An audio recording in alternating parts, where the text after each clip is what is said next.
Hey, so today I get to talk to my pal Jeanne Bliss, author of the updated amazing book, Chief Customer Officer 2.0. Jeanne said this is the most amazing book, and I can't agree more. I'm so glad. She didn't say that. I did. But I'm stoked for this. This book, when I was in corporate, the first edition blew my mind, changed my world. When I was an IT manager, this was amazing. Now, revised, updated, expanded, more amazing than ever. And so is Jeanne. What's up, Jeanne? Hey, how are you? Awesome. I'm so happy this book is out. It's my pay it forward book for all the brave crusaders pushing the rock up the hill. So it's actually like 98% all new content. I know. I didn't Yeah, recognize it. I'm like, hey, no, I haven't seen that. That's yeah. cool. Well, so much has changed. My publisher was like, "Well, you need to change a couple case studies." I said, "No, the whole world has pivoted completely since then." So I even thought about maybe I shouldn't call it chief customer officer, but I felt like I needed to continue the learning for people so they knew these things were connected. And you can still read the first version of the book. This is just more of a complete roadmap on how to be successful. Yeah, totally. And so what I think is interesting is even though you wrote the first edition, what feels like a million years ago, I know, right? right? There still aren't enough chief customer officers. I mean, why is that? Yeah, and I mean, I put the title as kind of a proxy for VP of Customer Experience Sure. or whatever. And there's actually a growing amount of those. As you may know, I'm the co-founder of the Customer Experience Professionals Association, Yep. which we really built to help people create, credibility around the fact that this is real work. This isn't, kumbaya and all of that stuff. So what we know is in the Fortune 100, there's more. There's almost 30% of them have a CCO. But again, don't get hung up on the CCO title. If it's a CXO or even the beginning of a group of people thinking about it, I get a lot of calls now from CEOs who are, have tried to work for years by saying, the approach was everybody, we're going to be customer focused. And that's great, but it doesn't line up to a united experience. And so now I think the groundswell is there, and we're at that great tipping point where I think over the next few years we're going to see more people with this role. Yeah, totally. No, I think that's so funny, right? It's like our customers are number one. Yeah, bull crap, right? That's not Or true. I love, this is my favorite. This is the year of the customer. Oh, What right. was last year? Right. What was 2 years ago? The year of the dog? Like what? Summer of George, Summer of George, right? I mean, come on, yeah, totally. Well, I had our old VP or senior VP, director, whatever of customer service, Tom Buttles, rest his soul, amazing guy. Every year for Customer Service Week, I'd go to Tom and I'd say, Tom, I want you to participate. He said, Philip, and he's the only person that ever called me Philip. Philip, every day is Customer Service Day. To Oh, dedicate a week to it is lying. So, no, I won't participate. So I'd say, Tom, come on, will you do it for me? He'd say, no, but I'll do it for our customers. And that just reminded me, right? We need to put our customers always in the center of our world and kind of build around that. well, and I would say employees too, because what's Totally. on the inside shows up on the outside, right? Yeah. In fact, one of the things that I'm really advocating in this book is use the journey map to also build your culture, because too much customer culture is this vague thing. Well, customer culture is, we won't go to market until these five conditions are met for the field. We won't, right? Duh. Yeah. Culture isn't, oh, let's everybody get a mirror and put it on the system of the people. I know. Are you smiling? So it's got to be. Now you got to snort, Ron. It's got to be operational things that enable people to deliver value. Absolutely. And we build it as use the customer journey to say, by stage of the customer journey, what are we going to do for employees so that there's an alignment around the customer's life and the employee's life. Yeah, that's so important right there because they can be opposing tensions, right? We want our customers to be so happy, and yet we want our employees to work 14 hours a day and not take a break. Well, that's crap. They're never going to give great Well, service. there's, yeah, or we send our district managers to meet so many customers in the course of a day that they're doing a milk run and not much more. Right. That's not customer customer or employee centricity. So I think that we need to make it operationally relevant and understandable and say culture is the outcome of our actions and behaviors. Ah, there we go. That's a wonderful definition, right? Culture, really important. Say that one more time, Jeanne, so folks get that.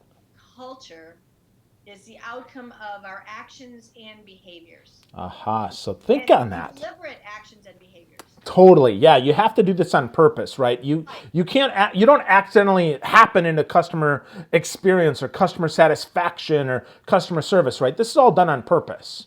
Well, it's a deliberateness, and that's why annual planning is kind of kooky, right? Because annual planning is done by silo. You got 20 million, I got 5 million, you got 3 million, and we munge it together, very technical term, munge it together, and pow. And that becomes what we're going to do to customers or for them. And it doesn't start with the customer's life, it starts with every silo's priority. Yeah. So we got to flip all that. Yeah, that's good. So let's talk about that, Jeanne. How do we flip that? How do we make that different and bust those stinking silos and come together? So instead of munging them and when they explode, instead we collaborate and make them one. Well, and that was the point of this book, is to give people a much more deliberate and simple path. Because I'm not sure if you know this, but what I do for a living most of the time is I actually coach the C-suite and customer experience teams or the customer experience leader to change behaviors.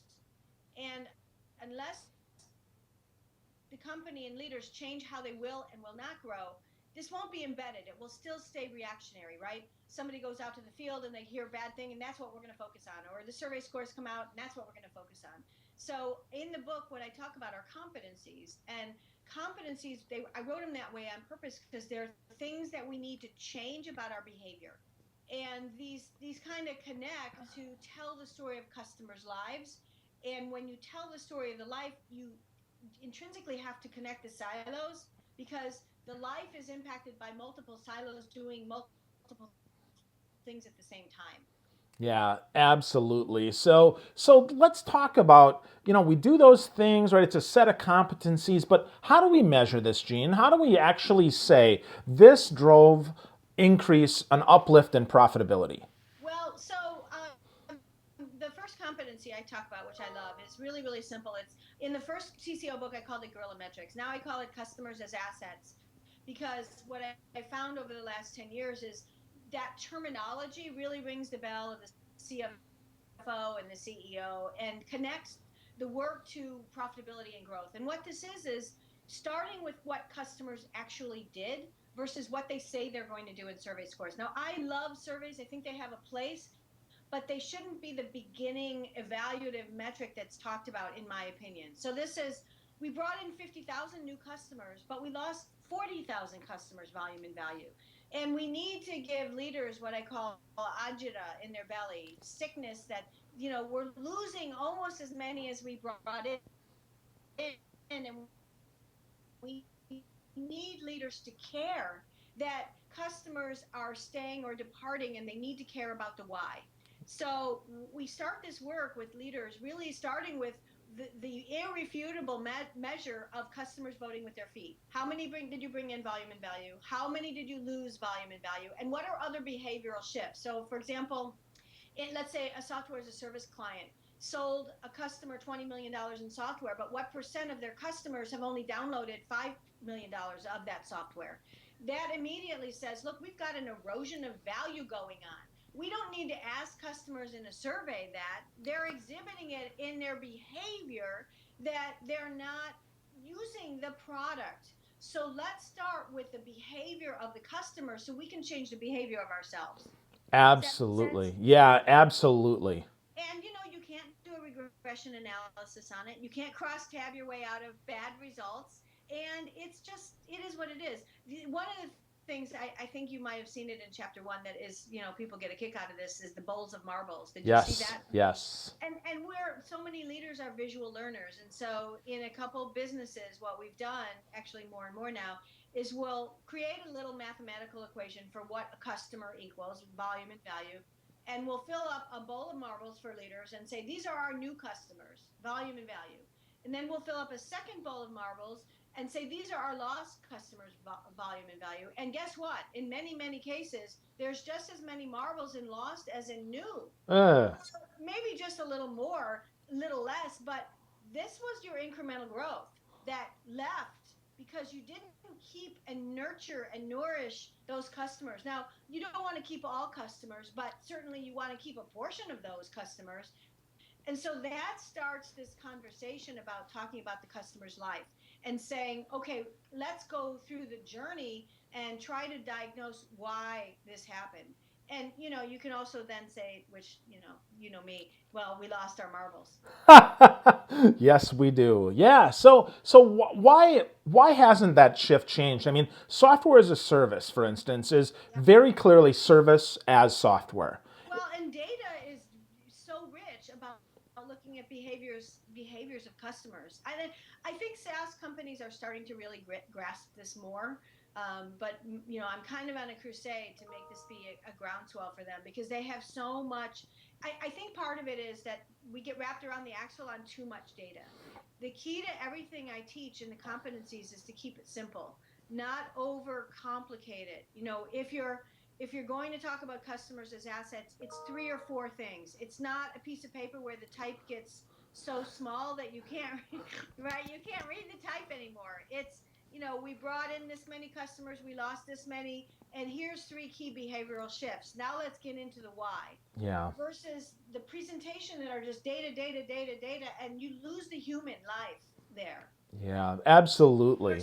We're too smart for our own good. I think we get so kind of caught up in the data that we lose the storytelling. I think that's interesting. I think we hide behind the data because the data, we can make it tell whatever story we want. Well, yeah, and that's why the survey stuff has been popular because you spend whole meetings debating the efficacy of the approach and the data itself. And what I love about customers as assets is there's no hiding from this. It is what it is. Yeah, absolutely. Now, the work for the organization is aligning the data to get common definitions of new and lost. And that in and of itself is a cultural Vulcan mind meld, which I love. Because, do you like all my weird I love them. Keep going. Because a lot of times each silo will report their performance, and we haven't rolled up the aggregate of, as a total company, have we earned the right to growth? And in the absence of that, sales feels it's their number. But this isn't the sales number. This is the totality. Sales is, maybe a little bit around acquisition, but it's how many we lost is the outcome of the whole experience. It's not how good sales was able to get the customer to renew. And that's what the conversation shift needs to be. Yeah, absolutely. We see that a lot. A lot of sales folks, they own the number and then they forget that if support sucks or if engineering sucks or if, whoever the touch point is, because often it isn't the salesperson. They tag and bag and move on and they don't worry about anything about renewal. Well, and it shouldn't be renewal as an event, but rather earning the right to grow. The other thing that we've been talking about a lot with people is this notion of people run the numbers and they'll find out a customer with 2 lines of business is more loyal than a customer with 1 line of business. And so the loyalty program is upselling and cross-selling to try to get the customer to buy the 2nd line of business rather than delivering an experience in the 1st line of business that's so compelling that they want to buy and advocate for the company. And so, again, we make all of these things about what we want to get from customers versus what we need to earn from customers. There we go. Yeah, it is an earned thing. I love that, right? You can't land and expand if you're not delivering service on the land. You got to earn the right. Earn the right. I'm a broken record around earn the right. Yeah. I'm going to get T-shirts. Woohoo! Hashtag earn the right. Sorry, let me get that. Okay, apologize. That's my dumb phone. That's okay. Okay. Oh. Hold on. I'm going down for a second. Okay, I got it.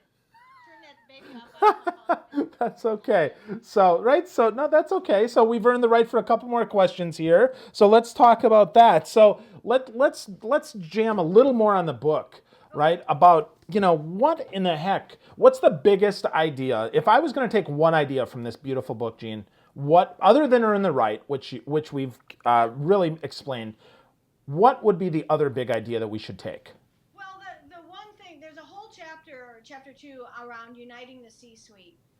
And I think that's one of the things that people in our roles don't realize, that a big part of their job is to unite the leadership team to take a one company approach to this work. Because otherwise, while the leadership team may agree in spirit that it's important, they each go back to their own silo and reinterpret it in a silo driven way, and so accidentally are still driving silo-based KPIs, silo-based messaging.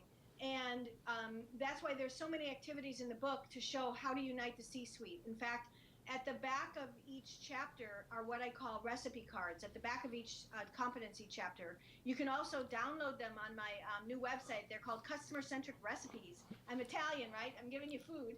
And the notion of this is, if you don't do anything else, get your leaders to start doing some things in concert. For example, get your leaders to all in concert start off every one of their key meetings talking about the growth or loss of the customer asset.